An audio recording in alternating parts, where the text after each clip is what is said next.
Do you harbor any dark secrets that, if leaked, would instantaneously shatter your entire image? I absolutely do. Spill the beans? Let's hear it. No way. A secret is meant to remain buried, isn't it? Then why on earth did you even bring it up? Just to leave you dying of curiosity. You truly are the type to live solely for your own selfish amusement, aren't you? Spot on. You couldn't be more accurate. All right then, I'll confess first. When I was little, I always believed I radiated an incredibly cool aura. And then what? Later, upon rewatching old family tapes, I was utterly dumbfounded every single time I struck a pose. My head was tilted at the exact same awkward angle. Was it your divine signature angle? No, it was more of a chronic stiff neck angle. Haha, I thought only megastars possessed an exclusive facial angle. Whereas I possessed an angle that desperately required physical therapy. That's nothing. I've discovered I have this bizarrely peculiar habit. Do tell, I solemnly swear not to judge. Every time I'm home alone, right before opening the fridge, I cast suspicious glances all around me. Huh? For what purpose? I honestly haven't the faintest idea. But there's not a soul in the house. I'm well aware of that. Then why do you still look? Just to be absolutely certain, no one is witnessing me preparing to sneak a midnight snack. But there's literally no one there. Well, my brain just whispers. You never know, better safe than sorry. Your brain is unequivocally a thriller movie screenwriter. There was even a time I whispered to a slice of cake. Were you politely asking for its permission before devouring it? No, I simply said, this remains entirely between the two of us, and then completely eradicated it. That cake is quite exceptional at keeping secrets. Indeed, it carried that secret straight down into the depths of my stomach. Speaking of shopping, I also harbor a little secret. Sounds like a rather costly one? Every time I venture into the supermarket, I vow to only purchase exactly what's on my list. And what is the inevitable outcome? I end up walking out clutching a potted plant. But you have absolutely no inclination for gardening, do you? Precisely. Then why on earth buy it? Because it kept staring at me. A potted plant possesses the ability to stare at you. I'm serious. I genuinely felt it earnestly whispering, "Save me. Please take me home." I strongly suggest you start getting more sleep at night. Stop laughing. Have you never bought something solely because it was overwhelmingly adorable? I have. See, what was it? A ceramic mug. For its exquisite design? Because it featured a print of an intensely grumpy cat. And do you ever actually use it? It was only when I arrived home that I remembered. I never drink tea or coffee. So you purchased a mug purely for aesthetic contemplation? Exactly. I placed it on my desk so the two of us can grumpily glare at each other every single day. You truly are the ultimate dream customer for any retail store. Oh, the stores absolutely adore me. But your wallet certainly does not. Yeah, my wallet is on the verge of filing a lawsuit against me for severe mistreatment. By the way, do you ever converse with your gadgets? Oh, on a ridiculously regular basis. Care to provide an example? Like with my laptop. Something along the lines of, "Dear God, please don't trigger an automatic update right now." Haha, and does it ever listen? Never. Machines invariably choose the most dire moments to showcase their so-called intelligence. My phone is exactly the same. What kind of trick does it pull? Normally, the facial recognition is razor sharp, unlocking in a fraction of a second. And then? But first thing in the morning, right after I wake up, It fails to recognize you. it stares at me like a total stranger, scanning over and over, yet outright refusing to unlock. It's probably thinking, wait, who is this? My rightful owner isn't this disheveled and messy. Some days, I have to punch in the passcode 3 times. It is profoundly, deeply hurtful. Your phone goes, "I'm sorry. I only cater to the fully polished, filtered version of you." It truly cuts deep. Extremely painful. Let's move on to the next secret. Fair enough. I constantly suffer from the grand delusion that everyone around me is paying attention to me. And what followed? Growing up, I finally had an epiphany about one cold, hard truth. What truth? Everyone is entirely consumed with their own lives. Absolutely no one has the spare time to care about you. That sounds a bit brutally harsh, honestly. Yet it feels incredibly liberating, doesn't it? That it does. No one will remember that you accidentally wore your shirt inside out today. But you yourself will forever remember. No one will recall that time you disastrously tripped on the stairs. But it will be seared into your own memory, as vivid as day. The human brain truly is a hoarder's vault, archiving memories that absolutely no one requested. Particularly how it always chooses to activate right on the verge of sleep. Hit the nail right on the head. Just as your eyelids grow heavy and you're drifting off. The brain decides to chime in. Hey, remember that time in first grade when you accidentally called your teacher Mom? Or, remember enthusiastically waving at someone, only to realize they were actually waving at the person behind you. Oh Lord, in those fleeting moments, you just pray for the earth to swallow you whole. Yet, strangely enough, What is it? a few years down the line, those mortifying, ground-swallowing incidents morph into the most hysterical comedy material. You're right, looking back on it, it is genuinely hilarious. We humans are quite the peculiar creatures, aren't we? When it first unfolds, you simply want to be erased from the face of the earth. Only to continuously recount it as a magnificent tale later on. And you end up laughing the loudest at it, too. Perhaps true happiness is merely the span of time between a humiliating blunder and a roaring burst of laughter. Wow, that sounded profoundly philosophical. I just conjured that up in a moment of sheer brilliance, You better write that down. so I can eventually publish an inspirational book on enriching the soul. And who exactly would buy it? I would buy it myself, obviously. Self-publishing and self-purchasing? To champion the author and artificially boost book sales, of course. You are an absolute business prodigy in a monopolized market of exactly one solitary customer. And fortunately, that customer is exceedingly easygoing, tell them to buy, and they purchase it instantly. But in all honesty, Yeah, I'm all ears. every single one of us possesses these minuscule, somewhat absurd little habits, Such es. like relishing the crisp scent of a brand new book, Guilty as charged. adoring the satisfying crackle of popping bubble wrap, Count me in for that too. or unconsciously swinging the fridge door open to peer inside, even when completely full, That is unequivocally me. or lighting up your phone screen despite the absolute absence of any rings or notifications. I believe the entire human race is guilty of that one. While those actions might be entirely pointless, They are the exact quirks that render life more endearing and authentically real. absolutely. It turns out the most fascinating aspect isn't desperately trying to bury those petty secrets.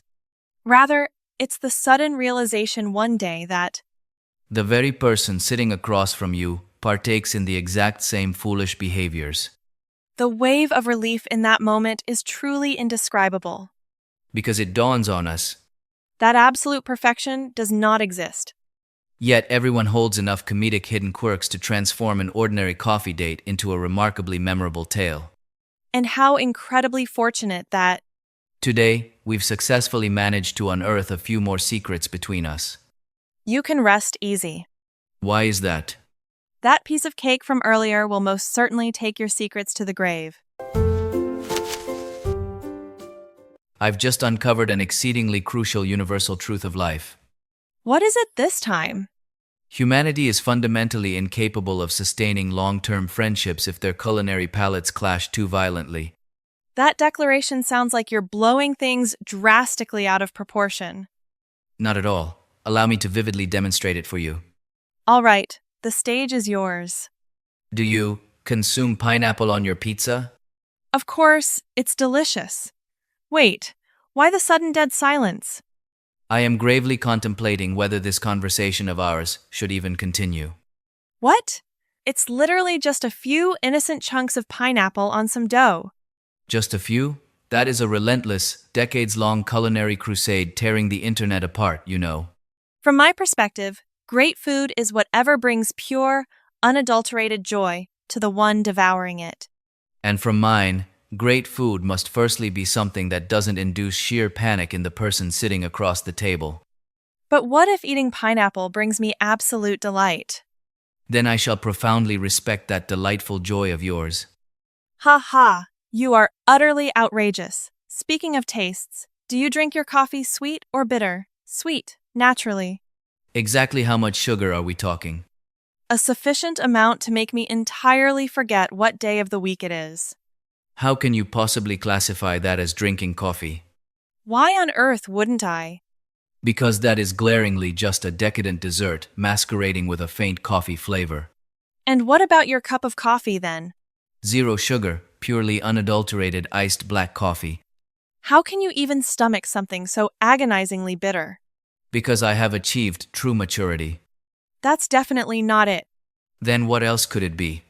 Simply because you're desperately trying to save money on sugar, right? Hey, there's no need to ruthlessly rip away the veil of reality so quickly. I knew it instantly, putting on grand airs about maturity and whatnot. All right, let's pivot. Are you an early bird chasing the sunrise or a dedicated night owl?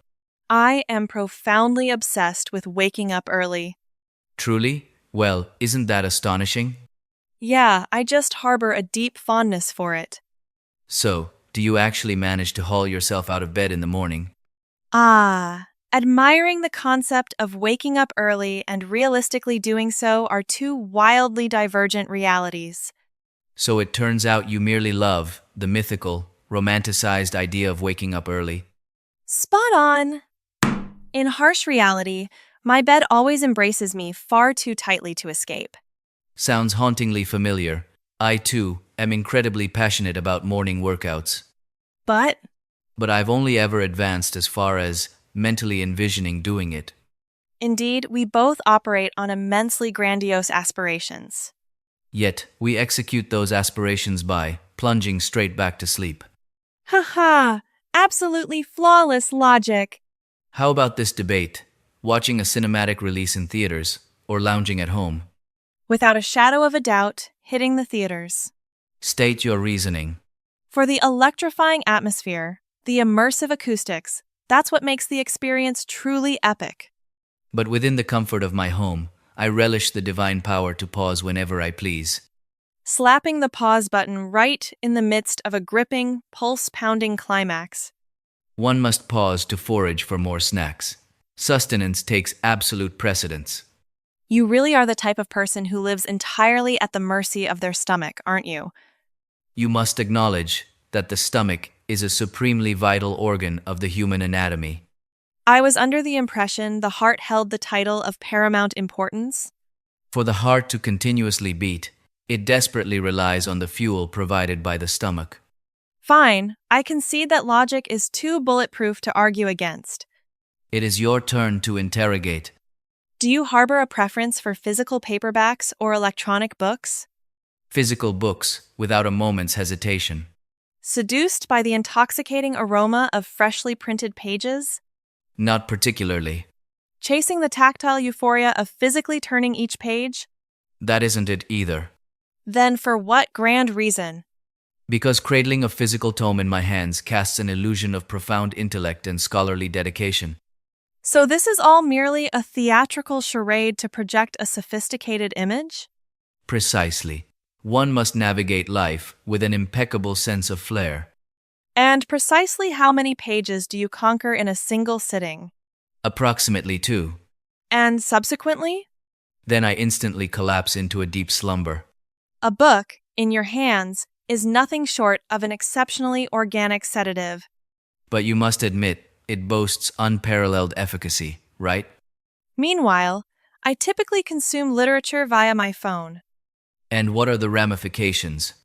I'll lie there absorbing text for 3 solid hours, eyes gleaming wider than ever. Modern technology is genuinely a terrifying force. Yet the most terrifying phenomenon is this. What is it? I initially grasped the phone with the sole intention of checking the time. And then? 20 minutes slipped by, and I snapped back to reality, entirely mesmerized by a video of a panda meticulously washing a carrot. Haha, why on earth a panda washing a carrot? I haven't the slightest clue. One simply surrenders to wherever the algorithm's currents sweep them. The internet possesses an eerie superpower to endlessly detour us from our initial objectives. It perfectly mirrors the treacherous journey of going to the supermarket just for salt. Spot on. You march in for salt, but emerge hauling 3 extraneous plastic containers. 2 random clothes hangers. An irresistibly adorable ballpoint pen.